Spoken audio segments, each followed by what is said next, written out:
అంటే కాంగ్రెస్ పార్టీలో ఉంటున్నటువంటి వ్యక్తులు ఈరోజు రాష్ట్ర అధినేత సీఎం నిర్ణయాన్ని తప్పుపట్టడం అంటే ఈ నిర్ణయాన్ని తప్పుపడుతున్నటువంటి వ్యక్తులు, నిర్ణయాన్ని వ్యతిరేకిస్తున్నటువంటి వ్యక్తులు ఈ పార్టీలో ఉండే నైతిక అర్హత లేదనేటువంటి ఒక అభిప్రాయాన్ని కూడా మేము రావటం జరిగింది. అంటే చెట్టు కింద ఉండి చెట్టు కొమ్మనే నరుక్కునేటువంటి ఒక వైఖరి, దుర్మార్గమైనటువంటి వైఖరి, ఇది ప్రతిపక్షాలకు గొంతునిచ్చే వైఖరిగా మేము భావిస్తా ఉన్నాం.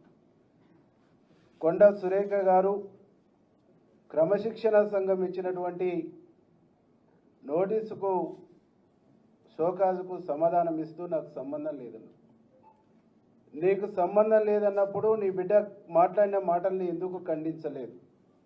ఎందుకు నువ్వు క్యాబినెట్ మినిస్టర్గా, క్యాబినెట్ మంత్రిగా, కలెక్టర్గా, క్యాబినెట్లో ముఖ్యమంత్రితో కలెక్టర్గా పనిచేస్తున్నటువంటి వ్యక్తులుగా ఖండించవలసినటువంటి బాధ్యత నీ పైన ఉన్నదా లేదా అని చెప్పేసి ఈ సందర్భంగా మేము అడుగుతాం. చేస్తున్నటువంటి తప్పుల్ని, మీరు అనుసరిస్తున్నటువంటి తప్పులకు, మీరు మాట్లాడుతున్నటువంటి తప్పుడు భాషకు ప్రభుత్వం, ముఖ్యమంత్రి మూల్యం చెల్లిస్తుండ్రు. కానీ మీరు మాత్రం ఆ పదవిలో ఎంజాయ్ చేస్తూ మీ ఎంటర్టైన్మెంట్లో ప్రభుత్వానికి, పార్టీని ఇబ్బంది పెట్టేటువంటి ఒక ప్రయత్నం చేస్తున్నారు అనేటువంటి విషయాన్ని ఈ సందర్భంగా మేము గుర్తు చేయదలుచుకున్నాం.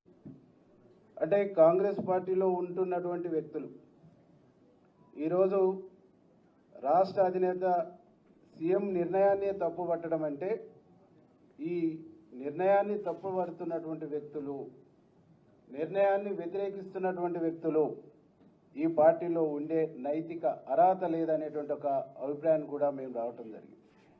అంటే చెట్టు కింద ఉండి చెట్టు కొమ్మనే నరుక్కునేటువంటి ఒక వైఖరి, దుర్మార్గమైనటువంటి వైఖరి, ఇది ప్రతిపక్షాలకు గొంతునిచ్చే వైఖరిగా మేము భావిస్తా ఉన్నాం.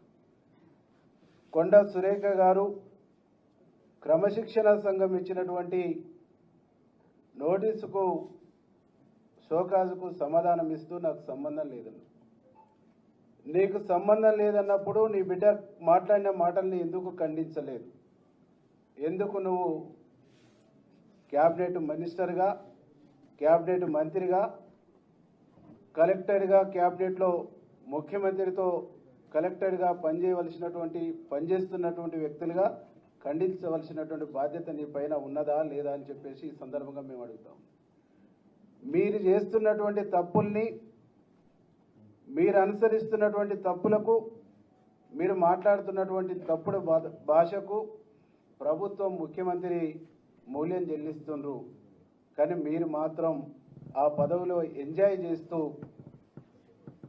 మీ ఎంటర్టైన్మెంట్లో ప్రభుత్వానికి, పార్టీని ఇబ్బంది పెట్టేటువంటి ఒక ప్రయత్నం చేస్తున్నారు అనేటువంటి విషయాన్ని ఈ సందర్భంగా మేము గుర్తు చేయదలుచుకున్నాం.